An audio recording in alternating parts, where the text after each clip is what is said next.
স্বামীর সাথে আমি স্নান করতে করতে গল্প করতে করতে আমি ঢুকছিলাম। আমার একটা ছোট ছেলে আছে, এখনো 1 বছর হয়নি। তার সাথে আমি মানে উৎসাহিতে তার আমি জানলা খোলা ছিল যে আমি অত খেয়াল করিনি। এবারে জানলার ওপাশ দিয়ে একটা ওই যে লোকটা আছে, ভদ্রলোক মানে ছেলে ওটা, তো ওই ছেলেটা উঁকি মেরে দেখছিল, মানে ওদের ওখান দিয়ে অ্যাডভেস্টার দিয়ে ঢাকা দেওয়া, তবুও না দেখা গেলে কি আরও উঁচু উঁচু করে দেখছিল।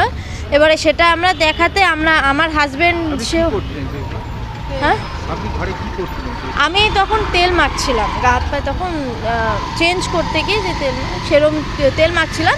তো ওরমভাবে আমাকে দেখে নিয়েছে। আমি যেই আমার স্বামী বলতে গেছে, তখন আমার স্বামীকে নোংরা ভাষায় কথা বলেছে। এবার যেহেতু আমরা ভাড়াটিয়া হই, বাড়িওয়ালারা বলবেই, বাড়িওয়ালারা বলতে গেছে, তাদেরকে নোংরা ভাষায় গালাগালি দিয়েছে যাচ্ছে তাই। আমার স্বামীও ভালোভাবে কথা বলেছিল, কিন্তু আমার স্বামীকে যাচ্ছে তাই আমাকেও নোংরা ভাষা দিয়ে কথা বলেছে। মানে ভাবা যায় না সেই এত বাজে ভাষা। তার মধ্যে নেশা করেছিল ছেলেটা। তারপরে হচ্ছে গিয়ে ওনারা বলার পরে ওনাদেরকে গিয়ে, মানে ওনারা যে বলতে গেছে একটা নোংরা ভাষা বলেছে বলে গিয়ে মারতে গেছে। এবারে খুব মারা মেরেছে। এবারে তোমার বলার পর হচ্ছে গিয়ে দিদির গা দিয়ে পুরো নাইটি ফাইটি সব ছিঁড়ে ফেলে দিয়েছে। কাকির এরকমভাবে শাড়ি ফাড়ি খুলে খুব মেরেছে মাথা দিয়ে।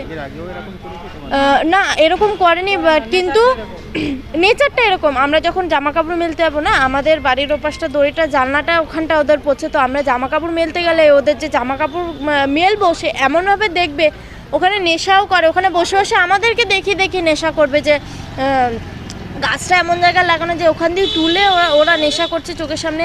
এমনি নেশা না করলে যখনই জামা কাপড় মেলতে যাই না কেন ওখানেই বসে থাকবে, ওখান দিয়ে যাই না কাই, হ্যাঁ ওখানেই সারাক্ষণ বসে থাকে, ওখানে ওঠেই না। আর কি মানে এমনভাবে দেখবে না, মানে দেখলেই নিজের লজ্জা লাগে এমনভাবে। এত চরিত্রহীন ছেলেটা, মানে কি বলবো, বলার বাইরে। এত চরিত্রহীন ছেলে। বলার পরে এরা বিচার চাইতে গেছে যেই ওনাদেরকে মেরেছে, ইট ছুঁড়ে এমনকি মারতে গেছিলো। তবুও অনেকে তারপরে পাড়ার বেটা ছেলেরা এসে আটকেছে ওনাদেরকে। এই বিষয়টা হয়েছে, তো আমরা এটার সমাধান চাইছি, এই থানা ওই জন্য এসছি। অ্যাকচুয়ালি আমাদের পাশের বাড়িতে, মানে আমাদের বাড়িতে ভাড়া থাকে আমার একটা বৌদি, সে স্নান করে এসেছিল, আর সঙ্গে ওই যা চেঞ্জ করার একটা ছেলে আমাদের পাশের বাড়ি থেকে দেখছিল। সেটা বিবাদ করতে গেছিলাম, ওদের বাড়িতে বলতে গেছিলাম সেটাই, তখন আমাকে মারধর করা হয়। আমার মাকে, মানে আমাকে আটকাতে গেছিলো মা, আর ওনাকে তখন কাঠ দিয়ে বাড়ি মেরে মাথাটা ফাটিয়ে দেয়, আর মা আমার নিচেতে লুটিয়ে পড়ে। সেই ছেলেটা করেছে সে কে? বিশ্বজিৎ, মানে সুরজিৎ মণ্ডল, মানে ডাক নাম টিঙ্কু। মানে ওর যে ভাই আছে সেও আমাকে মারতে গেছিলো, ইট ছুঁড়ে মেরেছিল, মানে সাইড দিয়ে আমার বেরিয়ে যায়। আর আমার বোনকেও চুলে মুঠি ধরে মেরেছে, আমাকেও মেরেছে, আমার নাইটি ছিঁড়ে দিয়েছিল। আমি ঘটনাস্থলে চেঞ্জ করে তারপর আমার মাকে নিয়ে হসপিটালে যাই, তারপর ওখান থেকে আমরা থানায় এসেছি। ওই যে ছেলেটা আজকে যেটা করছিল, হ্যাঁ এর আগেও অনেকবার করেছে আমাদের বাড়িতে, অনেক বৌদিদের বাড়িতে, কারোর বাথরুমে গিয়ে উকি মারা।